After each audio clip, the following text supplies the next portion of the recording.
Ola de novo, que tal? Seguimos falando da actualidade de Compostela agora en tempo de preguntoiro. Conversamos hoxe co voceiro municipal do BNG, Rubén Cela. Boa noite, benvido. Moi boa noite. Hoxe imos empezar falando en positivo, non é o habitual, pero imos empezar falando en positivo porque hoxe arrancan as festas do Apóstolo. Que expectativas ve vostede para estes festexos os máis importantes de Compostela? Bueno, pois a principal expectativa é que a xente as disfrute, non? Que para eso se fan as festas, non? Que a xente, sobre todo os máis novos da casa, pero non só os máis novos, pois poidan disfrutar destes días de todo o que ofrece Compostela, non? Como en todas as cousas deste tipo, pois cada un, se tivera que facer unhas festas, seguro que faría unhas festas diferentes a outras, non? Pero en calquera caso, o importante é que haxa actividades para todos os públicos e que todo o mundo, os veciños e veciñas e tamén a xente que nos visite, pois poida disfrutar ao máximo destas festas tan importantes tamén para un sector económico da nosa cidade pois tan determinante como o da hostalería e tamén determinado tipo de pequeno comercio. Di vostede que cada quen faría as festas á súa maneira. Se tivera vostede esa responsabilidade, que lle falta e que lle sobra nestas festas do Apóstolo, nesta programación? Bueno, que lle falta? O primeiro que lle falta son días, non? Porque é certo que estas festas se fan cun orzamento máis reducido que en outras ocasións, pero eu creo que con ese orzamento máis reducido, repartido de outro xeito, primando outro tipo de cousas, contando con outros colectivos sociais e culturais da cidade, se podería facer unha programación tan boa ou mellor, unha programación de calidade, unha programación non excesivamente custosa e que pudera abranguer pois todos os días que viña sendo habitual que ocuparan as festas do Apóstolo, non? Porque decía antes que estas son unhas festas para divertirse, pero tamén son unhas festas que están agardando como auga de mallo pois moitos comerciantes, moitos hosteleiros da nosa cidade, non? E para eles aseguroche que non é indiferente que duren 4 días máis ou 4 días menos, non? Por lo tanto, o primeiro que lle falta eu creo que son días, non? Despois hai outros aspectos que son, desde o meu punto de vista, melloráveis, non? Eu teño manifestado o Concello de Festas, por exemplo, que creo que sería moi convinte que en edicións futuras, cando se saca a concurso público o espectáculo audiovisual e de fogos artificiais da noite do 24 de xullo, que se inclúa unha cláusula como mellora a posibilidade de seguir programando o espectáculo audiovisual, aínda que sexa sin fogos de artificio, durante o resto da semana, como se fixo hai 2 ou 3 anos, non? Porque eu creo que, aínda que se reduciu tamén moito orzamento que se adica a este evento, siguen costando pois alrededor dos 200.000 euros, non? E eu creo que unha vez que se fai un investimento tan grande, o lóxico é que o maior número de persoas posibles poida disfrutar dese espectáculo. Hai que pensar que a maioría dos veciños e veciñas de Santiago non se desplaza esa noite ao Obradoiro porque está ateigada de xente, porque hai moitísimos visitantes de fora que fan coincidir a súa chegada a Santiago precisamente co 24 e 25 de xullo e, polo tanto, pois, o resto da semana pois, é un atractivo para que a xente saia á rúa, para que poida sair a cear, para que poida sair a tomar algo e, polo tanto, pois, revitalizaría moito, non? E eu creo que tamén lle falta algo máis de animación de rúa, non? Eu creo que hai algunha melloría respecto ás festas da Ascensión. As festas da Ascensión, por exemplo, desapareceran de forma inexplicable da programación todo o que tiña que ver cas actuacións dos grupos folclóricos e cos grupos pois, tanto de danza tradicional como de música, recupérase parcialmente como viña sendo tradición nas festas do Apóstolo, pero eu creo que eso tamén sería bastante mellorable. Bueno, por poñer algo positivo, que lle gusta a vostede en particular desta programación? Gústame, todo é mellorable, por suposto, pero eu creo que o concelleiro pois, tivo a ben unha das demandas que facía o Bloque Nacionalista Galego na edición do ano pasado, e era que houbera unha maior presencia de expresións artísticas galegas e en galego, non? Eu creo que hai un certame folk con actuación de grupos moi potentes, entre eles Berrogueto, posiblemente unha das bandas máis importantes da música tradicional galega.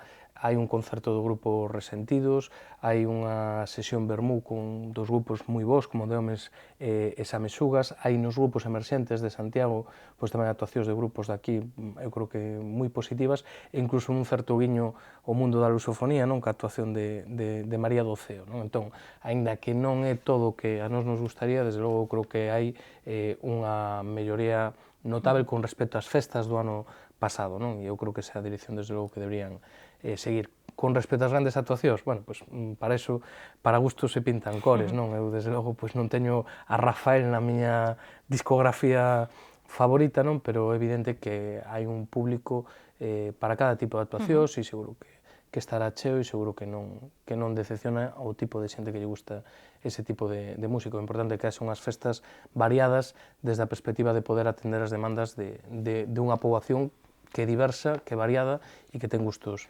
diferentes. Bueno, pois estamos xa prácticamente de festas, pero iso non significa que non se fale de outras cousas na cidade. Unha delas, bueno, pois xa é unha bella coñecida de Compostela. Falamos da xuíza Pilar de Lara, que volveu poñer o seu punto de mira no Pazo de Raxoi, desta vez imputando a Bernardino Rama na operación Pokémon.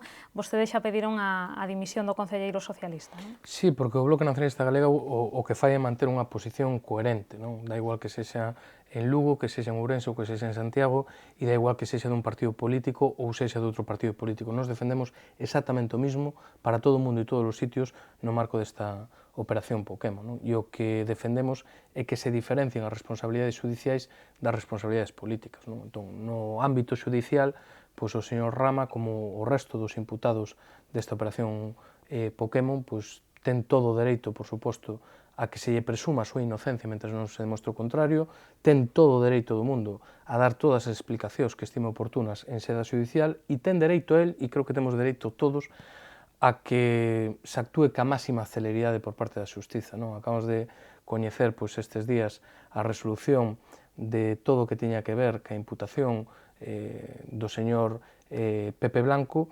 o que apreciamos é que despois de 2 anos de imputado, finalmente a resolución é que é non culpable. Non? Eu creo que esas cousas pois, non son boas para ninguén, porque ainda que a maioría sabemos que imputado non é igual a condenado, socialmente, desde logo, pois, os cargos públicos imputados pois, sufren en moitas ocasións, cando menos, pois, certa condena social previa e aparte non é bo nin para eles, nin para as institucións. Por lo tanto, canto antes se executen eses procesos, eu creo que é bo para todos. Pero despois hai unha parte que é a responsabilidade política, non? E nese sentido nos creemos non tanto pola imputación así, polo feito de que o imputen e que no momento en que estás imputado haxa que dimitir, sino polos motivos que levan esa imputación. Hai que pensar que o señor Bernardino Rama o están a imputar nada máis e nada menos que por suborno, por revelación de segredos e tráfico de influencias, se non me falla agora a memoria. Non? O igual co resto dos imputados nesta causa, estamos a falar pois, de cousas graves, non? Que crean moitísima alarma social, que crean unha gran desafección, un gran desapego dos veciños cara ás institucións e, por tanto, eu creo que neses casos o mellor que se pode facer polo ben de Santiago, polo ben do Concello, polo ben da credibilidade da política e dos representantes públicos é dimitir. Sabemos os delitos, non, que se lle imputan, pero seguimos sin saber por qué, non? En concreto, porque o caso segue baixo o segredo de sumario, vaise prorrogando este segredo de sumario mes a mes.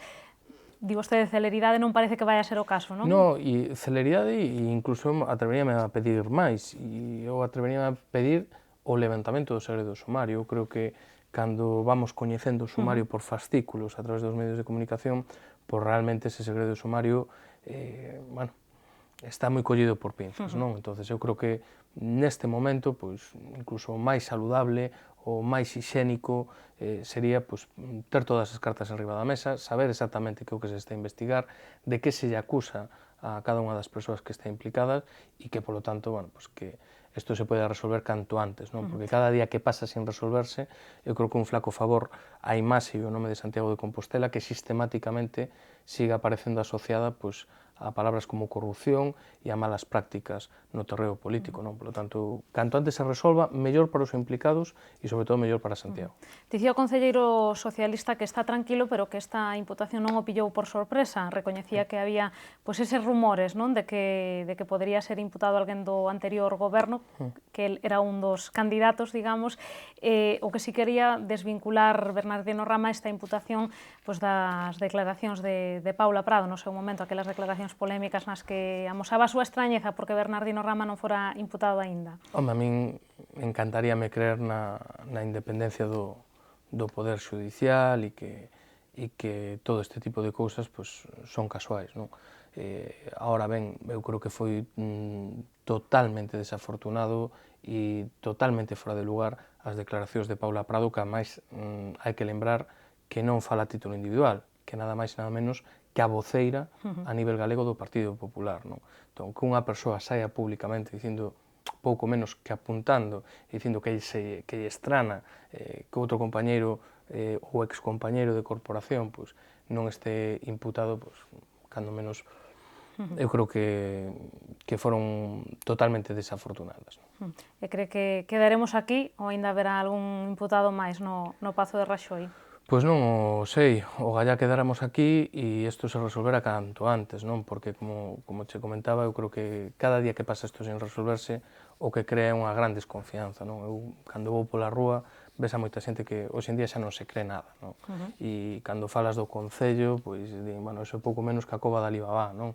E miran cunha gran desafección, con un gran descrédito, e iso é terrible, non? Nunha democracia, se os cidadáns non confían nos seus representantes e non confían no funcionamento mínimamente normal das institucións democráticas, pois a democracia non funciona, non? Por lo tanto, eu creo que isto non se pode prolongar no tempo, que fai falta unha regeneración democrática moi profunda no Concello de Santiago e fai falta dar motivos para que os veciños e as veciñas volvan a confiar, a ter confianza no seu Concello e nos seus representantes. Bueno, pois máis cousas relacionadas co Concello. Xe víamos esta mañá o voceiro do PSOE, a Paco Reyes, entregando no Rexistro do Valedor do Pobo esa denuncia por supostas irregularidades na liquidación dos orzamentos de 2012 e na elaboración dos orzamentos deste ano. Vostedes coinciden en que non todo se fixo como se debera?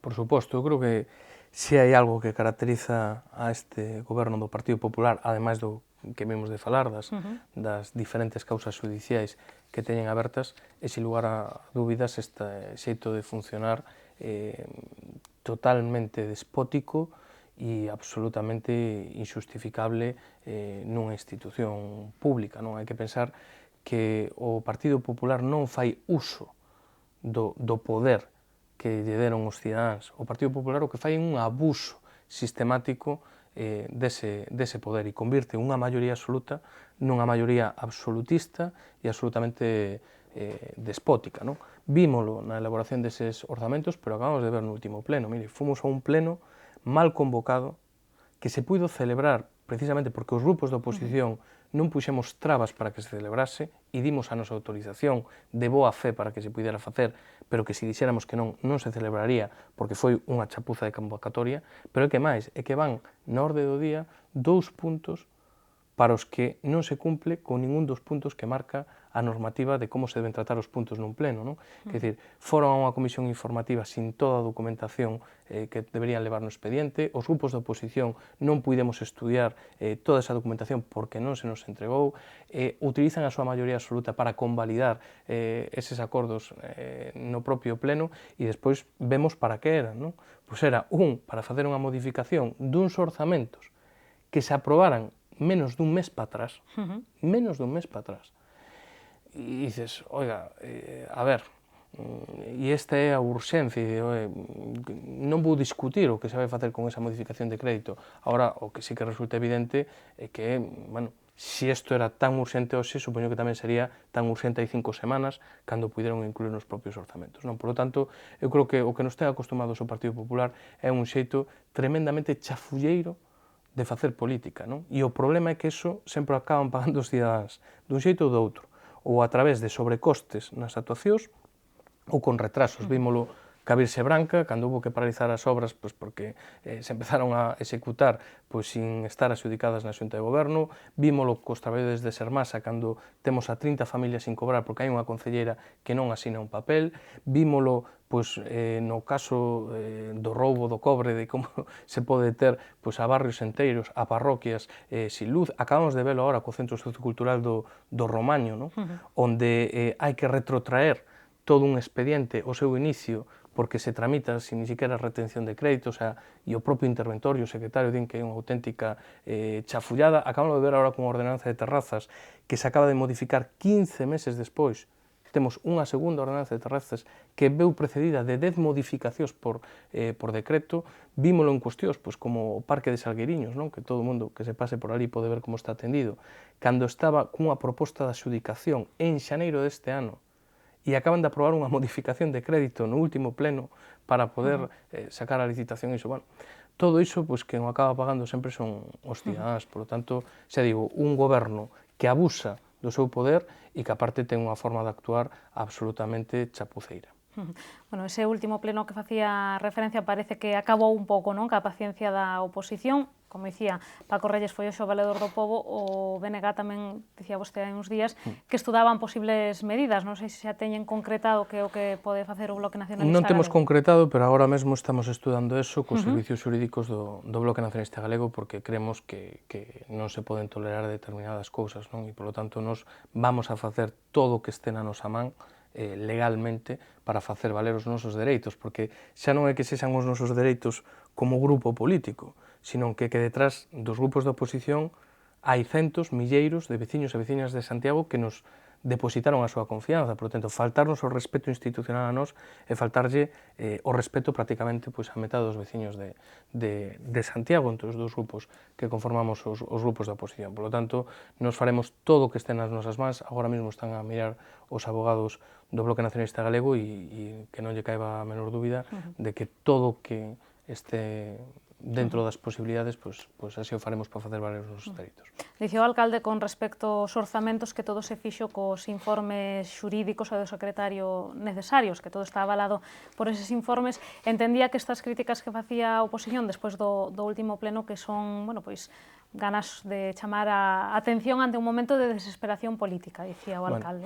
Eu creo que se hai alguén desesperado políticamente neste Concello, sin lugar a dúbidas, é Ángel Currás, non? Pero a marxe diso, eu creo que ele sabe perfectamente o que fixo, sabe que o fixo mal, ademais, e non é certo, non? Quer dizer, houve un pleno onde se debatiron as alegacións a eses orzamentos, onde directamente non se chegaron a debatir nin as alegacións do Bloque Nacionalista Galego nin as do Partido Socialista por unha cuestión de forma. Pero o problema non é a forma, o problema é o fondo. E é que o Bloque Nacionalista Galego puña en riba da mesa toda unha serie de irregularidades nese orzamento que o tumbarían. E esas irregularidades siguen aí. E ese é o problema de fondo que temos. E unha boa mostra témola no Estatuto de Capitalidade, fíxese nunha cousa. O Bloque Nacionalista Galego denunciaba que o Partido Popular anotou contablemente que iba a ingresar 2 millóns, creo que eran 900.000 euros, en concepto de Estatuto de Capitalidade. Non? Nos decíamoslle, oiga, como anota vostede eso así, si sabe que non é verdad? Porque a Xunta de Galiza xa ten apartado ese diñeiro e son 2.400.000, non? E eles decíannos, no, é que estamos negociando e ainda se pode ampliar. Decíamos, como que está negociando se os orzamentos das xuntas están pechados? Eso é unha barbaridade, eso é falsificar e ampliar en $500.000 artificialmente a partida de ingresos.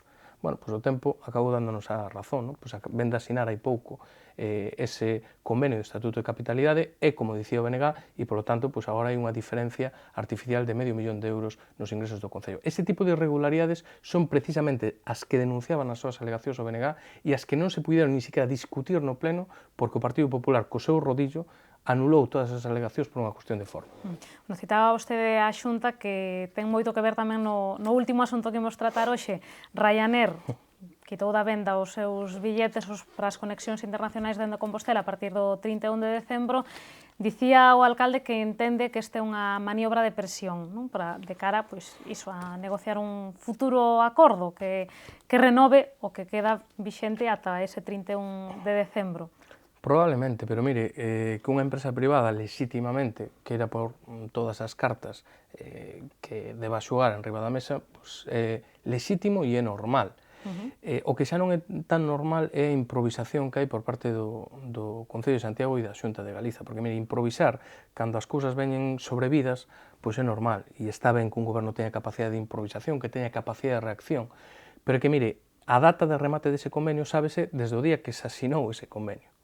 Por lo tanto, hai 2 anos que sabemos que a 31 de decembro de 2013 remataba ese convenio. Nos, o Bloque Nacionalista Galego, leva un ano dicíndolle ao Partido Popular, oiga, póñanse as pilas, porque o arreuxó, pero a 31 de 12 eso remata, traballemos para buscar unha alternativa a iso. Non? Bueno, a partir de aí, o que hai que dicir é que non estamos falando de calquera cousa, non? Esas 3 conexións, Londres, Frankfurt, Milán, supuxeron ano pasado prácticamente 150.000 pasaxeiros, non? Si temos en conta que o aeroporto de Lavacolla perdeu un 9% do seu pasaxe no último ano, o sea, sobre 160.000 pasaxeiros, se ora lle tiveramos que sumar esa caída de 150.000, pois sería unha caída non precisamente pequena en termos cuantitativos, pero que en términos cualitativos todavía é peor, porque iso implicaría non só que Santiago, sino que o conxunto de Galiza quedara sin ninguna conexión con Italia e sin ninguna conexión con Alemania unha vez que se perdeu a Air Berlin a través de Palma de Mallorca. Non? Por lo tanto, eu creo que eso tería un efecto tremendamente negativo na economía local. Hai que pensar que hoxe o sector vinculado ao turismo, da hostelería, da restauración, está mínimamente aguantando en exclusiva grazas ao turismo internacional, porque o baixón no turismo peninsular pois é absolutamente brutal. Pois todos sabemos que existe unha relación causa-efecto entre o número de conexións internacionais que tes e o número de visitantes internacionais que tes, evidentemente. Por lo tanto, eu creo que sería unha pésima noticia que se perderan esas conexións. A partir de aí, o Partido Popular, tanto no Concello como na Xunta, o que ten que ter é un criterio. Despois podemos discutir se é mellor ou peor, pero primeiro que ten que ter un criterio, cousa que non ten. Porque, mire, uns días din que, bueno, isto das axudas públicas se acabou. Non vai a volver a haber axudas públicas, nin directas, nin indirectas, a ningunha compañía. Outros días din que sí, pero que xa veremos despois dun estudio que se encargou a ENA. Oiga, é que o señor Agustín Hernández non empezou onte de conselleiro, leva casi 5 anos de conselleiro do ramo, non? Entón, eu creo que hai cousas... E claro, o problema é que, mira, a campaña de inverno empeza no mes de outubro. E chegaremos tarde, posiblemente. E o peor é que nos pode pasar como pasou hai 3 anos, que por primeira vez, despois de 3 décadas, Lavacolla pois, non tiña conexións de carácter internacional. Entón, eu creo que iso hai que revisalo, que habría que revisar que condicións, non ten sentido repetir as mesmas rutas, cando ahora mesmo hai unha compañía como EasyJet operando sin ningún tipo de subvención Santiago-Londres, non tería ningún sentido subvencionar con Ryanair Santiago-Londres. Eu creo que habría que revisar os criterios, non subvencionar conexións, sino a ocupación desas conexións, como se fai no aeroporto de San Carneiro en Porto, etc. E todas esas cousas poñelas en riba da mesa. Eu creo que o Partido Popular está actuando con moi pouca transparencia, con moi pouca eficacia, e ao final, como sempre, pues, acabaremos pagando todos. O que parece que ten as cousas claras é o alcalde de Vigo. Non sei se poderá máis a presión de Ryanair ou a presión de Abel Caballero, que xo insistía en que non pode haber subvencións para Ryanair en determinados aeroportos, ou para todos ou para ningún. Bueno, eu creo que Abel Caballero, se por algo se ten caracterizado, é por unha política localista absolutamente enfermiza, desde o meu punto de vista, moi cortopracista e que, desde logo, é terrible para Galiza. Si este país tivo algún problema en termos políticos nos últimos anos, sin lugar a dúbidas, é ese minifundismo de non entender que o sistema aeroportuario galego ten que ser un único sistema aeroportuario e que o aeroporto de Lavacolla necesariamente ten que ser o aeroporto central de referencia de Galiza. A partir de aí, como analizar se ten que haber axudas públicas ou non, terá que facerse en función de se pos intereses de Santiago de Galiza nos convén ou non. Porque, mire, sorpréndeme, cando menos moita xente que digo, pero como vai haber axudas a entidades privadas? Oia, acaban de renovar o plan PIBE con 70 millóns de euros para a renovación de automóviles, porque se entende que no Estado español a industria automobilística é absolutamente un sector productivo fundamental, tanto pola man de obra que ocupa directamente como indirectamente. Bueno, pero que en Santiago 30% aproximadamente do noso PIB local ven do sector da hostelería. Temos máis de 3.000 persoas traballando neste sector. Como non vai ser importante este tipo de decisións? Por lo tanto, eu creo que o alcalde de Vigo faría mellor atendendo as necesidades que ten Vigo, que creo que non son precisamente poucas, que meténdose no funcionamento do aeroporto de Lavacolla. Bueno, pois con esa mensaxe que damos, remátase o noso tempo, como sempre, moitas grazas, Rubén, por acompañarnos hoxe. Moitísimas grazas a vos. Isto foi todo no Preguntoiro doxe. Poden seguir informados a través de calquera dos medios do Grupo Correo Gallego. Nos volvemos mañá, xa saben, con máis novas a partir das 8:15 da tarde. Grazas por estaren aí.